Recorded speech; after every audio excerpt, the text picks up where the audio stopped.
So as I said, we're going to start kind of this whole conversation about psychology as it pertains to the entire rest of the semester by looking at the science behind how we study the brain and human nature and how we develop in our memory, right? If we don't understand the basic ways to read a graph and to understand the statistical relevance behind some of these studies, none of this is going to even be worthwhile. So here we have this idea of what is the scientific attitude, right? A lot of this might be review from some of your science classes or other classes that you've taken that have a scientific kind of foundation, but we do have to recognize that within psychology there is a need for critical thinking. This critical thinking refers to a more careful style of forming and evaluating knowledge than simply using intuition, and so from that we understand you can't just go with your gut to understand why people behave the way that they do, right? Instead, we need to, by extension, apply what we have come to know as the scientific method, so that critical thinking can help us develop more effective and accurate ways to figure out what makes people do, think, and feel the things that they do, right? So with that, your textbook kind of outlines a couple of different aspects to this idea of critical thinking and what it takes to have this scientific attitude. One is curiosity. Somebody who's curious is always asking new questions and trying to figure out certain things about the world, right? You have to have a sense of humility on top of that curiosity, right? You're asking questions, but on top of that, you're seeking the truth rather than trying to be right? Doing scientific studies and implementing research isn't about proving your hypothesis true. We're actually going to look at some of these ideas in terms of like confirmation bias and errors in thinking in the future. But for now, we just have to understand that humility is really important in this practice, right? It's not about being right. You need to be able to be wrong and accept that you're wrong in order to better understand what's going on. The last kind of aspect that the textbook outlines in terms of what you need to have a scientific attitude is this idea of skepticism, or not accepting a fact as true without challenging it, seeing if facts can withstand attempts to disprove them, right? This idea that seeing isn't always believing, right? What you see isn't always what you get. And so we're going to watch another video here. This is a study that was done at an art museum in which they took twins. They had one chewing gum and one not chewing gum, and they asked people from the streets to kind of rank which one they thought is nicer or more attractive or would give you a speeding ticket or whatever, all these questions. And they kind of rank them based on this idea of one is chewing gum and one is not. So the hypothesis here, right, if we're thinking about the scientific method, right, the hypothesis is that chewing gum creates a positive impression. While you're watching this, think about, is this in fact accurate? Can you be skeptical about the outcomes of what this research is showing us, right? So think about that idea of skepticism and the scientific attitude as we watch this research, and we'll talk about it here in just a sec.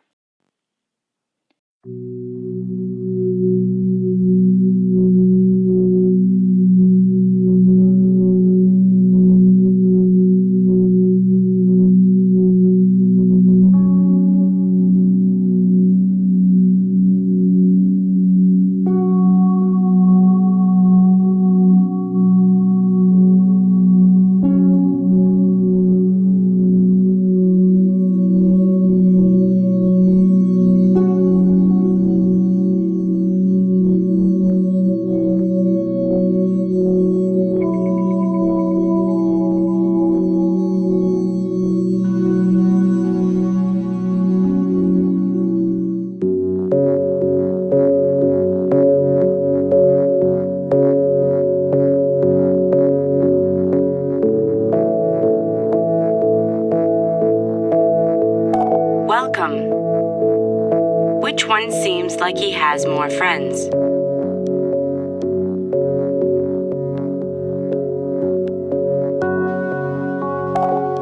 Which one has more imaginary friends?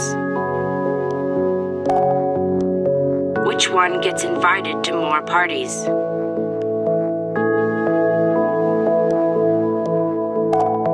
Which one gets invited to more bridge tournaments? Which one is the bad cop?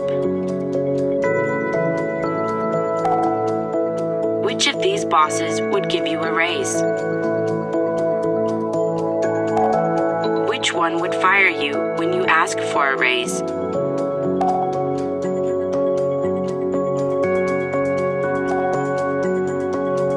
Which one has a better sex life?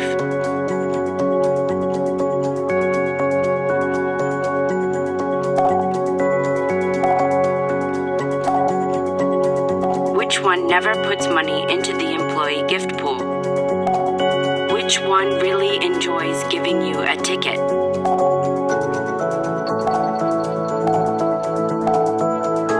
Thank you.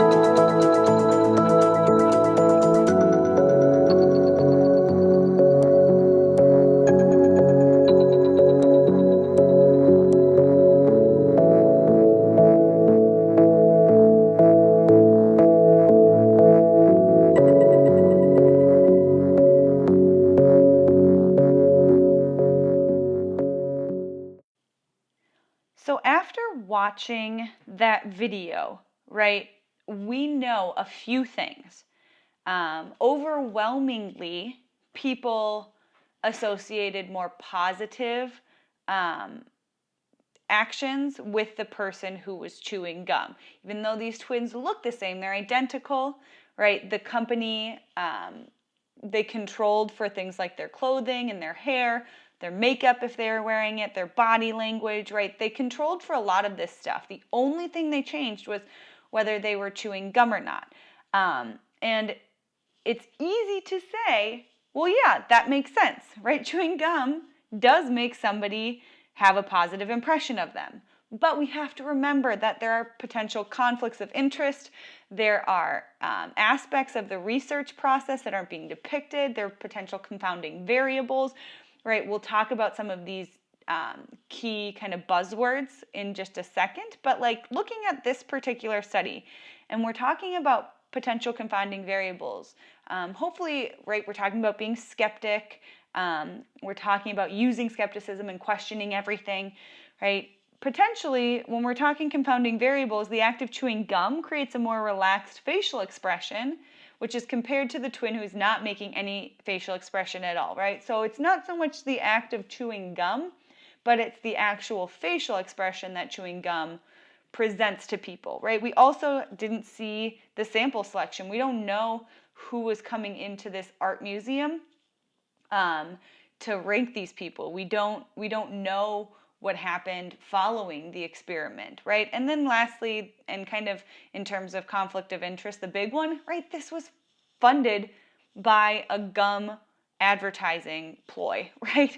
And so they wanted you to they wanted you to come to the conclusion that chewing gum makes you more likable or looks like you have friends or whatever the questions were. So just kind of think about that. When we're talking about a scientific attitude, looking at research, understanding where that research is coming from so that we can make true and factual conclusions based on what we are observing. So this is just one example of that. We're going to continue on here looking at different aspects of the scientific attitude in just a sec. So looking at this slide, this is just kind of taking that idea of critical thinking to the next step and actually putting into words kind of what that example research experiment we just watched is trying to get at. The slide itself didn't really transfer into this recording platform very well, so I'll just read to you the definition of critical thinking, which seems to be cut off here at the bottom. But critical thinking is analyzing information to decide if it makes sense rather than simply accepting it, right? The goal is getting at the truth, even if it means putting aside your own ideas. And so the way in which we engage in this critical thinking, right, in this skepticism, this curiosity and humility, bringing all that together within the scientific attitude, right, we have to see if there's a flaw in the information, in how the information was collected, right? Looking at that research experiment, who were the people doing the ranking, right? Who came into that art gallery and clicked the button, right? Consider if there are possible other explanations for the facts or results, right? We talked about a relaxed jawline and relaxed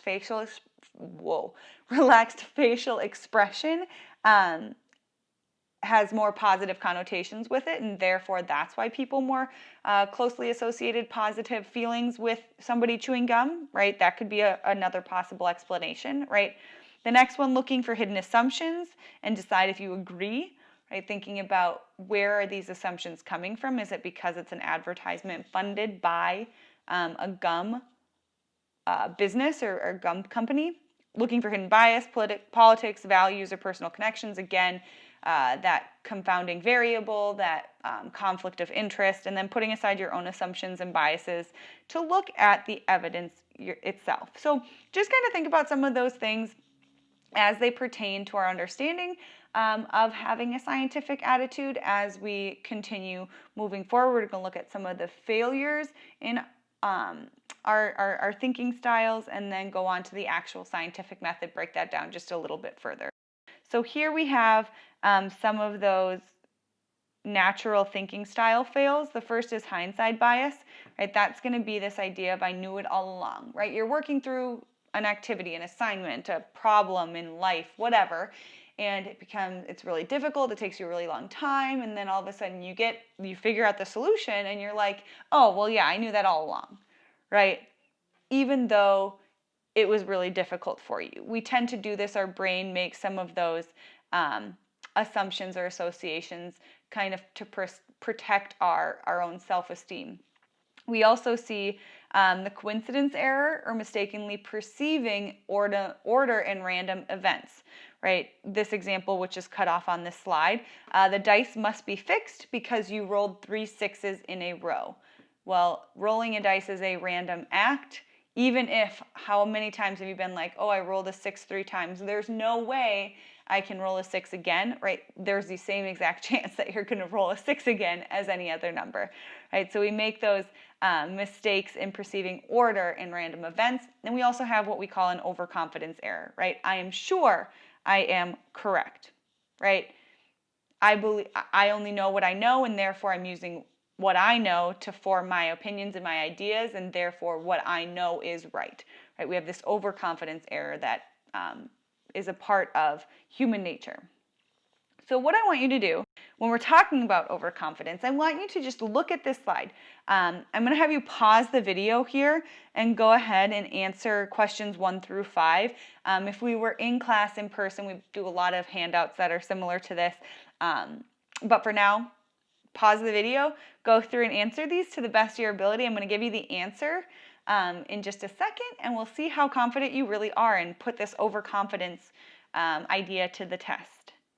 Here are the correct answers, right? So looking at the idea of how big the area of the United States is, it's 3.6 million square miles, okay? So you're looking, I feel 98% certain that the area of the United States is more than blank square miles, but less than blank square miles. If you if your range contained 3.6 million square miles, there you have it. Number 2, looking at the 2008 population of Australia, 21 million people. Are you right or are you wrong? Did your range include 21 million people? Number 3, looking at the number of American battle deaths in the Spanish-American War, all you people who are taking or have taken U.S. history, let's see what you remember. Not that we taught you specific death numbers. The answer is 385 deaths. Number 4, in 2005, the number of female psychiatrists in the United States was 13,079. 13079. That number is actually lower than I probably would have assumed. Number 5, then, looking at nuclear plants in the world, there are 439 nuclear plants in the world. So again, looking at your range that you put down, how confident are you? And when we look at these numbers and look at kind of where you were right and where you were wrong, it's easy to recognize this overconfidence bias. What in the world is this? Okay, it looks like some of the circles from our next slide came on here, whatever. Overconfidence is obvious. If students are as correct as they are confident, only 2% of your responses should be wrong, right? Thus, if each of the 50 students responds to 5 questions, there should be a total of 5 errors, right? That's pretty unlikely that across the board, all of you guys only got 5 errors. The actual proportion of errors will be much more than 10 times that. And so we know that overconfidence is in fact a real psychological occurrence. We're going to study it further later on in the course. But this is just something interesting to think about when we're talking about that scientific attitude and how we approach our understanding of these research studies. So from an evolutionary perspective then, why do we make these errors and overuse our intuition, right? Like we know based on scientific attitude, we can't just go with our gut, but like sometimes that's the best option. And if we're looking at an evolutionary perspective to these thinking mistakes, right? Hindsight bias might be an offshoot of our useful habit of analyzing an event and trying to figure out why it occurred, right? We look at this happened, why did this happen? I understand why this happened. And therefore, hindsight bias can be kind of over-applied to our own understandings and interpretations of events, right? Perceiving order helps us make predictions, and then overconfidence might just help us lead other people, right? Certainty builds confidence in followers more than accuracy does. And that can just kind of be, again, this is an evolutionary perspective. We started the lecture with a talk about perspectives and applying examples to those giggling teenagers with cute teachers. Again, this is kind of another take on those perspectives. So today we're going to transition and look specifically at the scientific method. And we know that the scientific method is a process of testing our ideas about the world by setting up situations that test our ideas, by making careful organized observations, and by analyzing whether the data fits with our ideas. The data doesn't fit with our ideas, then we modify our ideas and test again. So this hopefully will be a bit of a review. We're going to kind of frame the scientific method through the lens of psychology, but I do know that you've gotten some of this content in other science courses, so we'll kind of get through it a little bit quicker than maybe we would if we were learning it just for the first time. So the basics of the scientific method: you have a theory, you have a hypothesis, you have operational definitions, and you have replication. These are the key kind of definition terms that you need to know. We also know that there are different types of research that have different goals. You can describe, you can correlate, make a prediction, prove causation, or conduct experiments. So we're going to break these all down just a little bit more and kind of think about how, again, this scientific method relates specifically to the discipline of psychology. So we'll start this conversation just by looking at some fun facts from the scientific method as they pertain to psychology, right? The brain can recover from massive early childhood brain damage, right? We've done studies, we've looked at case studies, we've done research on this topic, and people have come to find that if children undergo severe early childhood brain damage, right, they can in fact recover from that. The brain is very plastic. It has a lot of plasticity, and we'll talk about that the next couple of days, right? We know sleepwalkers are not acting out dreams. How in the world can you actually study that? We can't get in somebody's brain and see what they're seeing, but we can do research to see what our brain does when we're dreaming versus what our brain does when we sleepwalk, and is that the same? That's the question, right? A couple of other fun facts. Our brains do not have accurate memories locked inside like video files. This is not the movie, what's the movie? The cartoon movie Pixar with the little happy, sad, angry, Inside Out. This is not Inside Out. There's no hidden and unused 90% of our brain, right? So many people say you only use 10% of your brain, right? Like that's really inaccurate. Maybe only 10% of your brain like at a time, but even that is a very low number.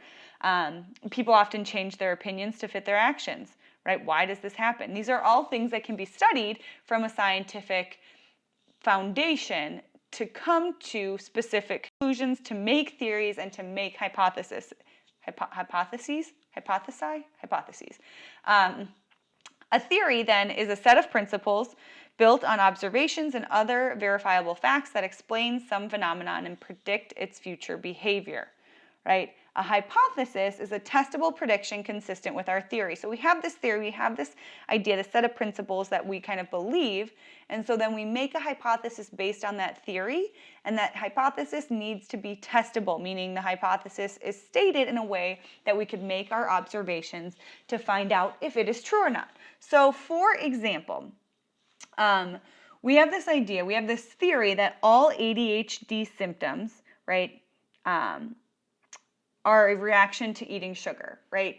Kids demonstrate ADHD or lack of focus or an inability to sit still and stay focused on one task because of their sugar intake. So we have this theory, right? So what's a prediction from this theory that we can make, right? Our hypothesis could be if a kid gets sugar, the kid will act more distracted, impulsive, and hyper, right? Which are all symptoms of ADHD. And in order to test the all part of the theory, right, ADHD symptoms will continue for some kids even after sugar is removed from the diet, right? So the question is are ADHD symptoms solely because of their intake of sugar, or are kids who have ADHD going to show those symptoms with or without sugar, right? That's going to be a way that we can test said hypothesis.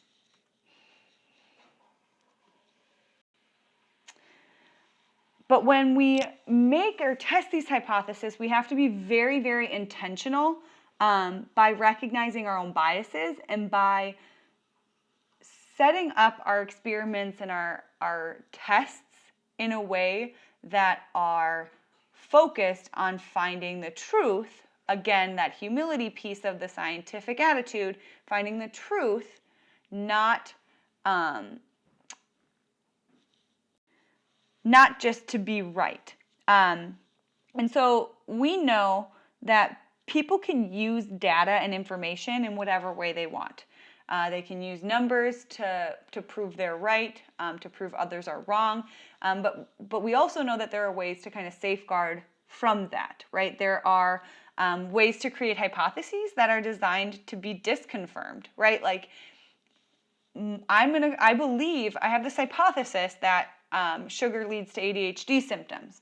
Therefore, I'm going to test that sugar doesn't, in fact, create ADHD symptoms or whatever that might be, right? The goal is to disconfirm our hypothesis, and in doing so, if we do everything we can to disconfirm it, but we can't, we can then confirm that that is in fact the case. We also have this term or idea of operational definitions, which is a statement of the procedures or the operations used to define research variables.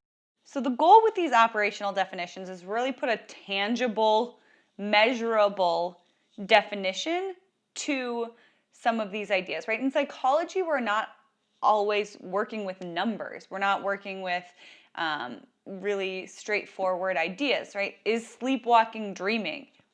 That's a super abstract thing to study, and so we really need in the field of psychology to put operational definitions to a lot of these terms. So let's go with our ADHD and sugar example again. How are we measuring ADHD symptoms in observable terms? We can't just say like this kid was more hyperactive than this kid.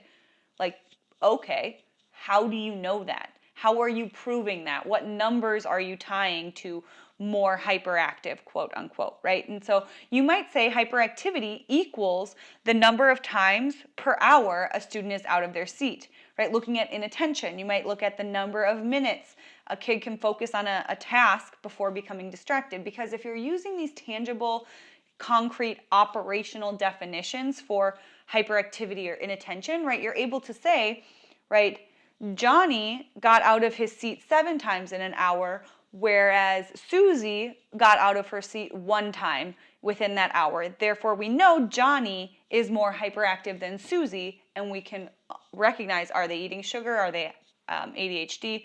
Same thing goes for inattention, right? Lily can focus on a task for 10 minutes, right? Whereas, I'm trying to think of names, Clara can only focus on a task for 5 minutes, right? Lily has better attention than Clara. What is the cause of that? So these operational definitions are extremely important when we're talking about psychology as a science. So we're going to do a little bit of practice here. I want to look at these. Again, feel free to pause this video real quick and work through these 6 examples, but I want you to think about what operational definitions would you use for these situations. So if we're studying these ideas or trying to prove that, say, a psychologist wants to know if a form of psychotherapy will make people less depressed, what does depressed mean, right? How are we going to actually study this, okay? So take a second, pause this, work through these, and then I'll go over just a couple of potential options. There's like no right or wrong, but just some examples or potential answers. So hopefully you guys got a second to work through these, looking at kind of these operational definitions of like, how do you define this abstract idea of depression, right? You might give somebody a questionnaire, say it's like a 50-question questionnaire, and if they answer yes to more than 30 of those questions, right, that would be grounds for saying somebody is depressed, right? And if they take it 3 months later and they get less questions, they say yes to less questions, we know that they're feeling less depressed, right? We're putting a tangible number to kind of an abstract idea. Looking at the next one, the teacher wants to find a way to help make Billy act more friendly towards other children, right? And maybe that means the teacher gives Billy a star every time he shares his toys or his snacks or whatever he's sharing, right? And if 1 week he has 3 stars and the next week he has 5 stars, we know that what we're doing is working. We're helping him be more friendly towards other children, right? Boys show more affection toward their father than toward their mother, right? How many times do they say, I love you? They say, I love you 5 times to dad and 2 times to mom. We are putting an operational definition to affection. Wayzata High School is a better school than Edina High School, right? Maybe we're looking at average GPA, right? Maybe we're looking at average ACT score. Maybe we're looking at percentage of graduating or of seniors who graduate high school, right? Those are tangible numbers to better, right? This term, quote unquote, better. College athletes are not as smart as regular students. Again, you can do GPA, average GPA, you could do average years of graduation, like whatever, to say like, how do you define intelligence, right? You might use an IQ test, right? U2 is the best rock group ever. Maybe you're looking at their overall record sales, right? They have sold more records, therefore they are the best. If I just say they're the best and I have no stats or nothing to back it up, right, that's just my opinion. But if I start pulling numbers and I put an operational definition to that, right, we might be more likely to view this as a scientific truth. The last slide here then, we're looking at just, oh, hey, apparently this guy got covered up by a circle. I wish I could just move that out of the way. Apparently not. But when we're talking about the research process, we can use kind of an example of depression, right? We have theories. Low self-esteem feeds depression, right? That's a theory that somebody might have. And so that leads us to a hypothesis. People with low self-esteem will score higher on a depression scale, right? So we're putting an operational definition to what it means to be depressed, and that's a depression scale. So maybe that's monitored through a questionnaire of sorts. And so then that leads to our research and observations, right? We administer tests of self-esteem and depression. See if a low self-esteem on one predicts a high score on the other, right? And we can take this scientific method and really understand why people behave, feel, think, act the way that they do based on our research and understanding human nature.